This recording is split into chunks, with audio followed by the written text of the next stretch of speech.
गणेशाय नमः।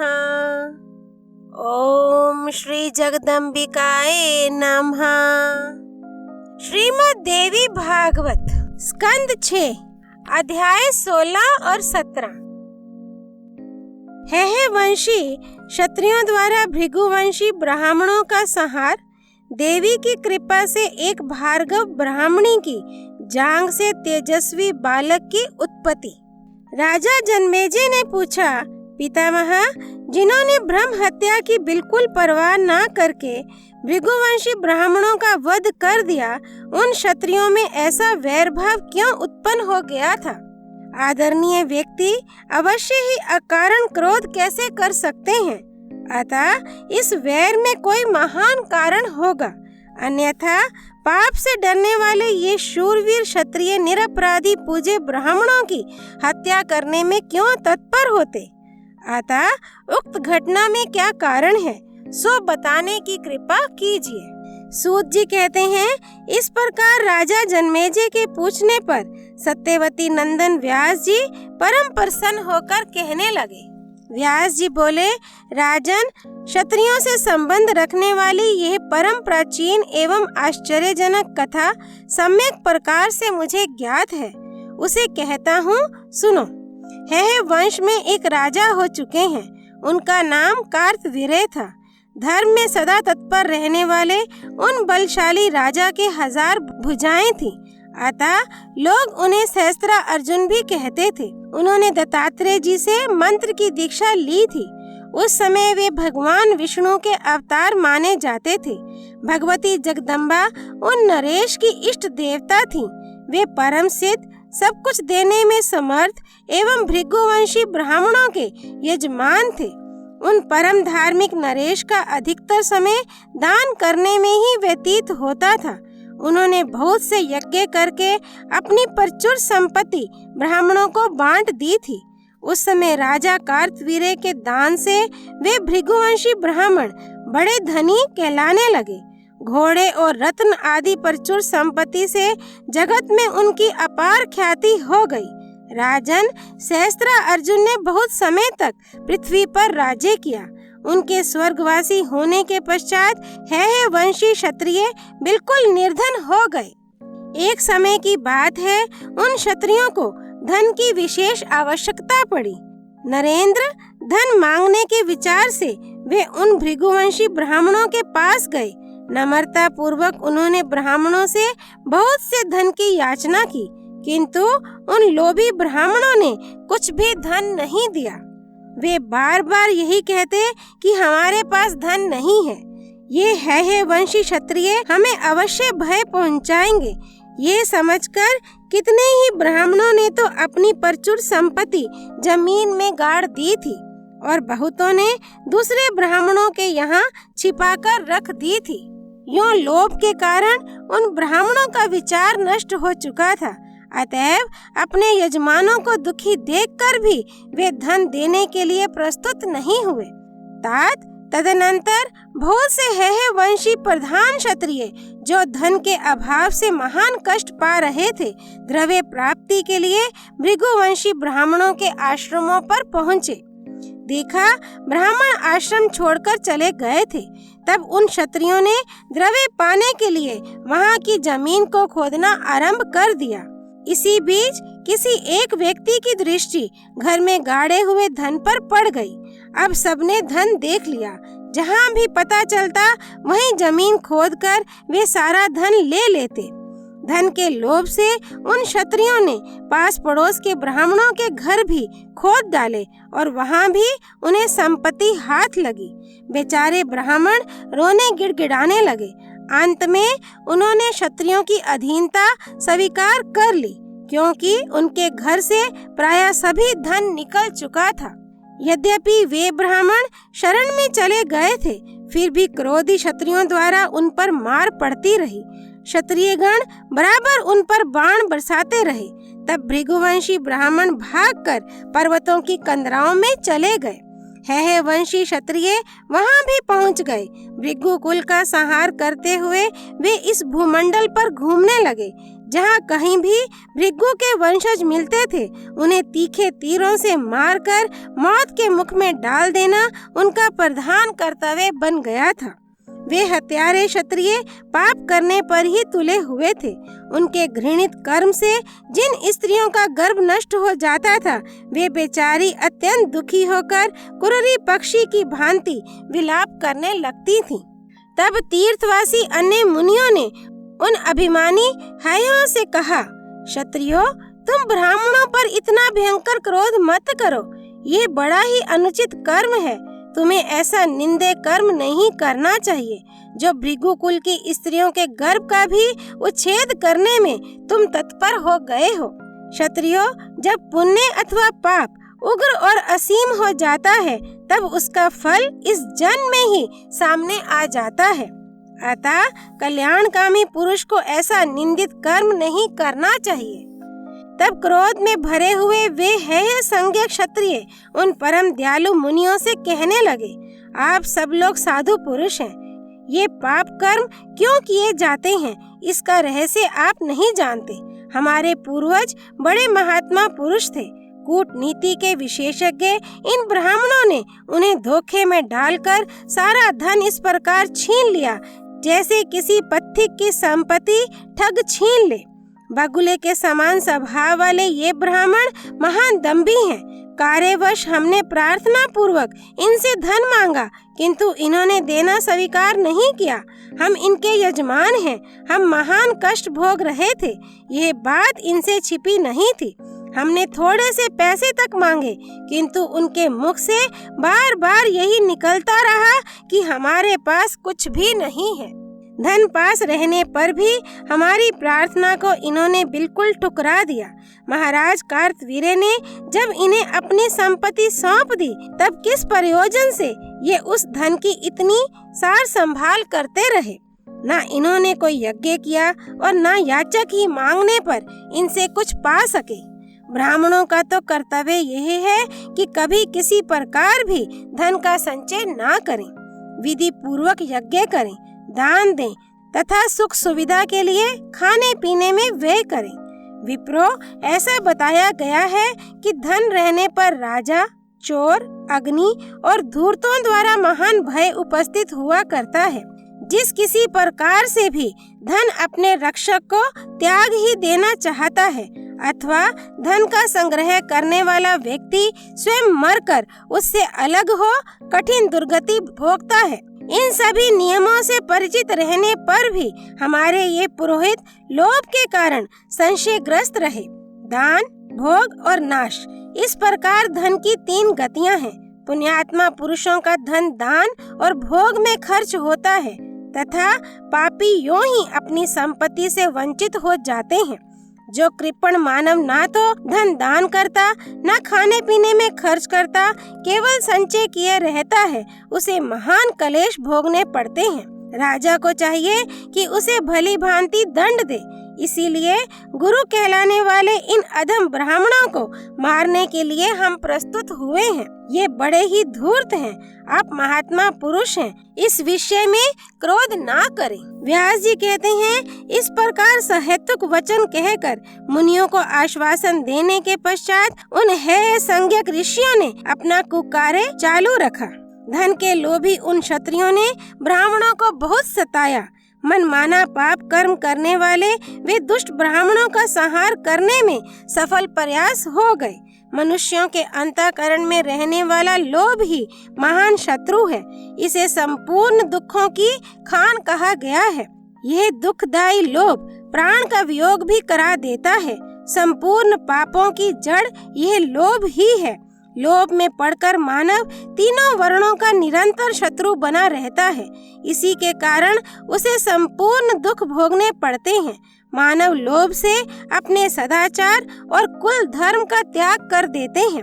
माता पिता और भाई बंधुओं को भी मार डालते हैं। गुरु, मित्र, भार्या और बहन के प्राण हरने में भी लोभी मानव नहीं हिचकते। लोभ में भरे हुए मानव की बुद्धि नष्ट हो जाती है। वह पापी व्यक्ति कौन सा ऐसा दुष्कर्म है जो नहीं कर सकता। काम, क्रोध और अहंकार ये तीनों शत्रु हैं, किंतु यह लोभ इनसे भी बढ़कर शत्रु है। इसके वशीभूत होकर मानव प्राण तक खो देता है। फिर इसकी विशेषता कहाँ तक बतलाई जाए। लोभी मनुष्य क्या नहीं कर सकता। तभी तो है वंशी क्षत्रियों ने खोटी बुद्धि वाले बनकर समस्त भार्गव ब्राह्मणों का संहार कर डाला। जन्मेजय ने पूछा, मुने, फिर भार्गव वंश की स्त्रियों का दुखमय समुद्र से कैसे उद्धार हुआ? उन ब्राह्मणों की वंश परंपरा जगत में कैसे कायम रही? लोभ में रचे पचे वे है वंशी क्षत्रिय बड़े ही दुराचारी थे। ब्राह्मणों को मारने के पश्चात उन्होंने कौन सा कार्य किया, उसे बताने की कृपा करें।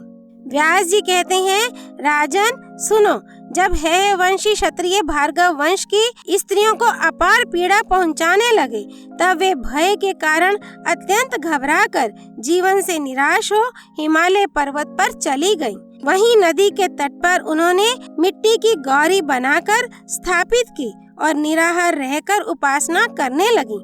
उन्हें अपने मरण में अब बिल्कुल संदेह नहीं रहा। उस समय उन श्रेष्ठ स्त्रियों के पास स्वप्न में देवी पधारी और उनसे बोली, तुम लोगों में से किसी एक स्त्री की जांघ से एक पुरुष उत्पन्न होगा। मेरा अंशभूत वह पुरुष तुम लोगों का कार्य संपन्न करेगा। यूं कहकर भगवती जगदम्बा अंतर्धान हो गईं। नींद टूटने पर उन सभी स्त्रियों के मन में बड़ा हर्ष हुआ।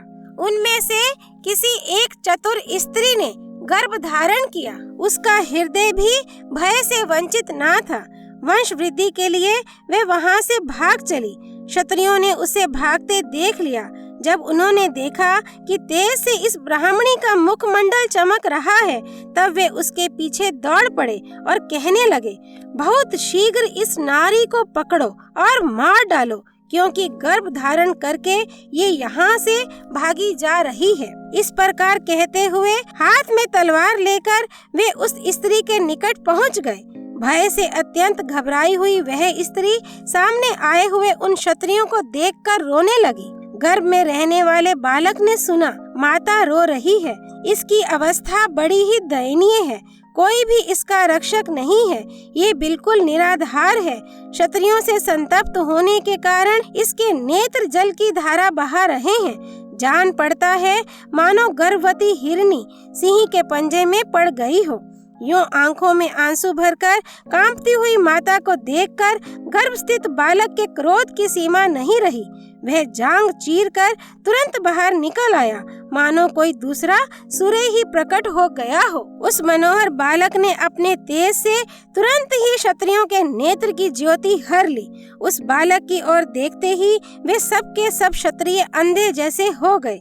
जन्मांध प्राणी की भांति पर्वत की गुफाओं में वे इधर उधर भटकने लगे। तब सबने मन में विचार किया कि इस समय यह विचित्र परिस्थिति किस कारण सामने आ गई है। हम सब लोग इस बालक को देखते ही अंधे हो गए। इससे मालूम होता है इस ब्राह्मणी का ही यह प्रभाव है, क्योंकि इसके पास सतीत्व का महान बल है। पतिव्रताओं का संकल्प कभी व्यर्थ नहीं हो सकता। दुखी होने पर वे क्षण भर में ही क्या नहीं कर सकती। यूं सोचकर वे दृष्टिहीन एवं निराश्रय है संज्ञक क्षत्रिय उस पतिव्रता ब्राह्मणी के शरणागत हो गए। उन्होंने अपनी सुध बुद्ध खोकर दोनों हाथ जोड़ लिए और भय से घबराई हुई उस ब्राह्मणी को प्रणाम किया। साथ ही नेत्र में ज्योति पाने के लिए उन्होंने उस ब्राह्मणी से प्रार्थना भी की। कहा, सुभगे माता, अब तुम प्रसन्न हो जाओ, हम तुम्हारे सेवक हैं, इसमें कोई संदेह नहीं। रंभोरु, पापमय बुद्धि हो जाने के कारण हम क्षत्रियों द्वारा महान अपराध हो गया है। इसी के फल स्वरूप तुम्हारी दृष्टि पड़ते ही हम सब के सब अंधे हो गए। भामिनी, जन्मांध व्यक्ति की भांति हम तुम्हारे मुख को भी देखने में असमर्थ हो गए हैं। तुम अद्भुत तपोबल से संपन्न हो, अतः हम तुम्हारा सामना क्या कर सकते हैं। मानदे, अब हम तुम्हारी शरण में आए हैं। अंधा हो जाना मरण से भी अधिक कष्टप्रद है, अतः हमें नेत्र प्रदान करने की कृपा करो। पुनः दृष्टि प्रदान करके हम सब क्षत्रियों को अपना सेवक बना लो। फिर खोटी बुद्धि वाले हम शांत होकर अपने स्थान पर चले जाएंगे। इसके बाद कभी भी हम ऐसा घृणित कार्य नहीं करेंगे। आज से हम संपूर्ण भार्गवों के सेवक हो गए, इसमें कोई संदेह नहीं। अज्ञानवश हमारे द्वारा जो अपराध हो गया है उसे क्षमा करो। अब से कभी भी भार्गवों के साथ क्षत्रियों का वैर भाव नहीं होगा। हमारे इस प्रतिज्ञा कर लेने के पश्चात हम हेहे वंशी क्षत्रियों के साथ तुम्हें सुख पूर्वक समय व्यतीत करना चाहिए। सुश्रोणी, तुम पुत्रवती होकर रहो, हम तुम्हारे शरणापन्न हैं। कल्याणी, तुम प्रसन्न हो जाओ, अब हम कभी भी तुमसे द्वेष नहीं करेंगे। व्यास जी कहते हैं, राजन, हेहे संज्ञक क्षत्रियों की उपयुक्त बातें सुनकर ब्राह्मणी के आश्चर्य की सीमा ना रही। हाथ जोड़कर सामने खड़े हुए नेत्रहीन उन क्षत्रियों को आश्वासन देकर क्षमाशीला ब्राह्मणी ने उनसे कहा, क्षत्रियो, मेरे द्वारा तुम्हारी दृष्टि नहीं हरी गई है, यह निश्चित है।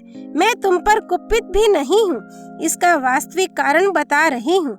सुनो, इस समय ये जो भृगुकुल का दीपक बालक मेरी जांग से उत्पन्न हुआ है, तुम इसी के कोप भाजन बन गए हो। रोष में आकर इस बालक ने ही तुम्हारे नेत्र स्तंभित कर दिए हैं, क्योंकि इसे पता चल गया है कि मेरे सभी बांधव, यहाँ तक कि गर्भ में रहने वाले बालक भी इन क्षत्रियों के हाथ मृत्यु के ग्रास बन गए हैं। भृगु के ये वंशज निरपराधी, धर्मात्मा तथा तपस्वी थे। जब तुम इनको मार रहे थे तभी मेरे गर्भ में ये बालक आ गया था।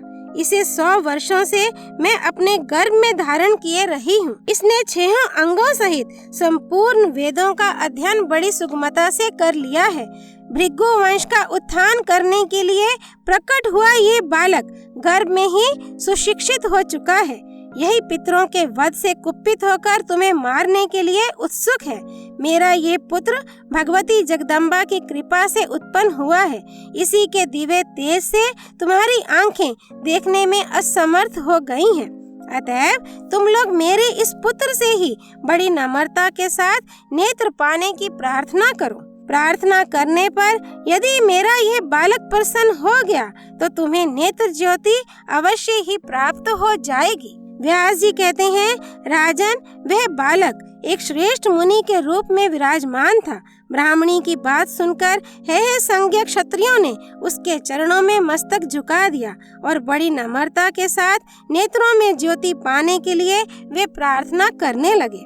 इससे वह मुनि कुमार प्रसन्न हो गया और अंधे क्षत्रियों से बोला, राजाओं, ठीक है, तुम मेरी कही हुई बात पर विश्वास करके अपने घर लौट जाओ। देखो, देव ने जो कुछ निश्चित कर दिया है वह अवश्य होकर रहता है। इस विषय में विद्वान पुरुष को शोक नहीं करना चाहिए। सभी ऋषि लोग पहले की ही भांति सुख पूर्वक समय व्यतीत करें। जितने क्षत्रिय हैं वे सब भी क्रोध त्याग कर आनंद पूर्वक अपने अपने घर जाएं। इस प्रकार उस तेजस्वी बालक के उपदेश देने पर वे हेहे संज्ञक क्षत्रिय आज्ञा लेकर इच्छा अनुसार अपने घर चले गए। अब उनके नेत्रों में पूर्ववत ज्योति आ गई थी। ब्राह्मणी भी तेजस्वी एवं पृथ्वी के रक्षक रूप में प्रकट हुए उस दिव्य बालक को लेकर अपने आश्रम पर लौटी और बड़ी सावधानी के साथ उसका पालन पोषण करने लगी। राजन, इस प्रकार भार्गवों के विनाश की कथा मैं तुम्हें सुना चुका। लोभ के वशीभूत होकर क्षत्रियों ने जो कर्म कर डाला वह अवश्य ही घोर पाप था। जन्मेजय ने कहा, अत्यंत लोभ में पड़कर क्षत्रियों ने जो महान नीच एवं भयंकर कर्म कर डाला है वह सुन लिया। ऐसे कर्म के फल स्वरूप इहलोक और परलोक में भी दुख भोगने पड़ते हैं।